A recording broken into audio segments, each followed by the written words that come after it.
Dubai আন্তর্জাতিক cricket স্টেডিয়ামের বাইরে এই মুহূর্তে যথারীতি একটা ম্যাচ শেষে সমর্থকরা হেঁটে বের হচ্ছেন। তবে দুই রকম সমর্থকের দুই রকম আবেগ।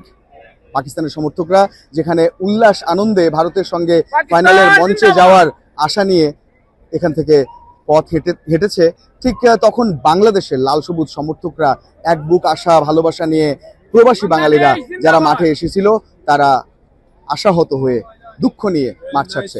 কেন বারবার বাংলাদেশের সঙ্গে এমন হয়? কেন জাকের আলী কিংবা নুরুল সোহানরা তাদের ছক্কার ডিস্টেন্সটা বাড়িয়ে 85 মিটার করতে পারেন না? কেন বাউন্ডারিতে ধরা খান তারা? কেন লিটন দাস ব্যথা নিয়েও মাঠে নেমে 30 রানের একটা ইনিংস খেলে দিতে পারেন না?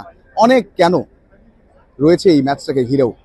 কেন মুস্তাফিজ, তানজিম, সাকিব, রিশাদরা ভালো বল করে প্রতিপক্ষকে অল্প রানে আটকে দেওয়ার পরও ব্যাটাররা মুখ থুবড়ে পড়ে? মানসিকতায় সমস্যা নাকি টেকনিকে? এই রহস্য উদ্ঘাটন যেন জনম জনম ধরে চলবে বাংলাদেশের ক্রিকেটে।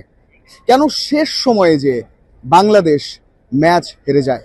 তাহলে কি বাংলাদেশে ক্রিকেটটাই আসলে কলুষিত, নাকি অন্য কোনো কিছু? নাকি এই ব্যর্থতার দায় নিতে হবে প্রত্যেক ক্রিকেটারকে, বাংলাদেশ ক্রিকেট বোর্ড থেকে শুরু করে প্রত্যেক স্টেক হোল্ডারকে? আমরা কি মানসিকভাবে আসলেই বরাবরই পিছিয়ে? কেন শেষটা বাংলাদেশের পক্ষে যায় না?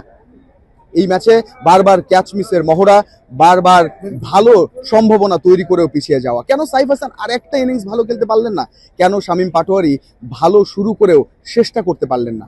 কেন জাকের আলী অনিকরা একটা ক্যাপ্টেন্স নক খেলে লাল সবুজের পতাকাকে ওড়াতে পারেন না এই মধ্যপ্রাচ্যের আকাশে?